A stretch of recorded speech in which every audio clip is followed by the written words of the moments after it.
अस्सलामुअलैकुम, welcome to my channel tech info and I am Wasif Mumtaz. आज का मेरा टॉपिक है introduction to Java and features of Java.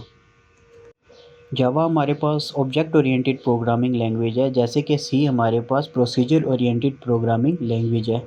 जावा का स्टार्टिंग नेम ऊक था और इसको 1991 में सन माइक्रोसिस्टम में जेम गोसलिन ने डेवलप किया। फर्स्ट वर्जन ऑफ जावा 1991 में रिलीज़ हुआ 1.0 और लेटेस्ट वर्जन जावा 12 मार्च 2019 में रिलीज़ हुआ। ये थी हमारे पास जावा की स्मॉल हिस्ट्री एंड इंट्रोडक्शन। इसमें ज़्यादा टाइम मैं ज़ाया नहीं करना चाहता था, तो हम अपने मेन टॉपिक पे आते हैं जो हमारा है फीचर्स ऑफ जावा। वैसे तो जावा के बहुत सारे फीचर्स हैं, लेकिन जो मेन फीचर्स मैं आज डिस्कस करूँगा उनमें सबसे पहले नंबर पे है ऑब्जेक्ट ओरिएंटेड। जैसे कि हमने पहले बात की, जावा हमारे पास ऑब्जेक्ट ओरिएंटेड प्रोग्रामिंग लैंग्वेज है। ऑब्जेक्ट ओरिएंटेड के जितने भी फीचर्स हैं जैसे इनहेरिटेंस, पॉलीमॉर्फिज्म, जावा इन सब को सपोर्ट करती है। सेकंड हमारे पास जो जावा का मेन फीचर है वो है compile and interpreted.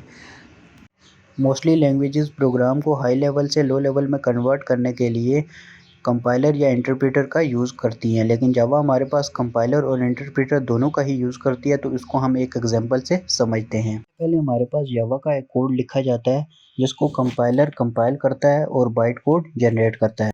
Byte code को जेवीएम के थ्रू जावा वर्चुअल मशीन, जिसको हम इंटरप्रेटर भी कह सकते हैं, उसके थ्रू रियल मशीन लैंग्वेज में कन्वर्ट किया जाता है। थर्ड फीचर हमारे पास जो जावा का है वो है प्लेटफॉर्म इंडिपेंडेंट एंड पोर्टेबल। जावा का प्रोग्राम एक बार कंपाइल होने के बाद किसी भी कंप्यूटर पर रन किया जा सकता है, तो उसको हम किसी भी प्लेटफॉर्म पे रन करवा सकते हैं, जैसे विंडोज़, मैक, लिनक्स करवा सकते हैं, जिसकी वजह से इसकी पोर्टेबिलिटी बढ़ जाती है। फीचर जो मेरे पास जावा का है वो है डिस्ट्रीब्यूटेड।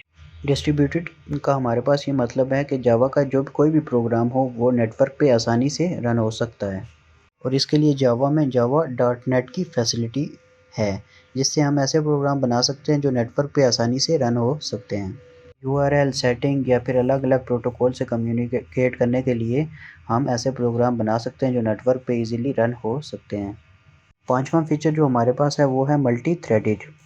थ्रेड मीन किसी भी टास्क को परफॉर्म करने के लिए प्रोग्राम का छोटा सा पार्ट, और इसके लिए जावा में जावा डॉट लैंग पैकेज में थ्रेड क्लास पास किया जाता है।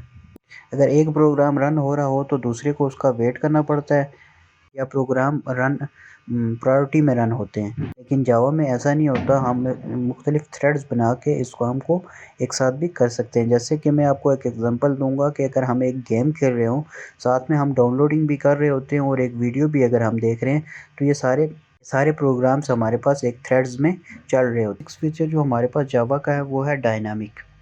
जावा में बने हुए प्रोग्राम हमारे पास डायनामिक्स होते हैं, जैसे कि हम सी प्लस प्लस में बना हुआ मेथड इसमें जावा में यूज़ कर सकते हैं, जो रन टाइम में डायनामिकली इसके साथ लिंक होता है, जिसे हम नेटिव मेथड भी कहते हैं। सेवंथ फीचर जो हमारे पास जावा का है वो है रोबस्ट एंड सिक्योर। जावा में बने हुए प्रोग्राम में हम एक्सेप्शन हैंडलिंग या किसी भी एरर को आइडेंटिफाई कर सकते हैं, और सिक्योरिटी का मतलब है कि इंटरनेट पे यूज़ करने के लिए कोड को पहले चेक किया जाता है।